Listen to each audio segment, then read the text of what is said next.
Kerala state service pensioners union Thavanur south unit കമ്മിറ്റിയും അക്ബർ ഗ്രൂപ്പിന്റെ benzene നൂർ ഹോസ്പിറ്റലുകളും സംയുക്തമായി സൗജന്യ മെഗാ മെഡിക്കൽ ക്യാമ്പ് സംഘടിപ്പിച്ചു. എഴുത്തുകാരനും കവിയുമായ എടപ്പാൾ സി സുബ്രഹ്മണ്യൻ ക്യാമ്പ് ഉദ്ഘാടനം ചെയ്തു. Pensioners union president VM Vasudevan അധ്യക്ഷത വഹിച്ചു.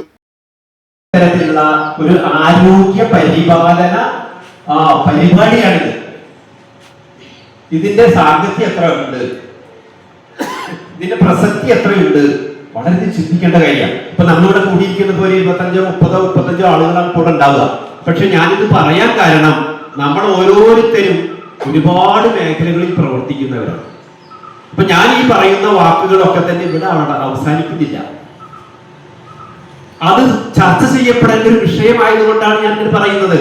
ഒരു ഉദ്ഘാടനം എന്നുള്ള ഒരു ഔപചാരികമായിട്ടുള്ള ഒരു സന്ദർഭത്തില് ഈ പറയുന്ന വാക്കുകൾ നിങ്ങൾ ഇതിനെ കുറിച്ച് ചിന്തിക്കുകയും ഇത് നമ്മൾ വിവിധ മേഖലയിലേക്ക് എത്തുകയും വേണം. അതുകൊണ്ടാണ് ഒരുപക്ഷെ പെൻഷൻകാർക്ക് ഏറ്റെടുത്ത് നടത്താൻ പറ്റുന്ന ഏറ്റവും നല്ല പ്രവർത്തനമാണ് ബോധവൽക്കരണ പ്രവർത്തനം എന്ന് പറയാറുണ്ട്. പക്ഷെ അത് എളുപ്പമല്ല. കാരണം കേരളത്തിലുള്ള ആളുകളുടെ ഏറ്റവും വലിയ പ്രശ്നം എന്ന് പറയുന്നത് നമ്മളുടെ ബോധമൊക്കെ തന്നെ റിജിഡാണ്, ഉറച്ചു പോയതാണ്.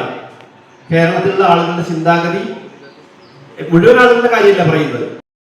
Camp coordinator Muhammad, TV Shobhana, AP Padmini, M Rajan, VK Krishnakumar തുടങ്ങിയവർ സംസാരിച്ചു.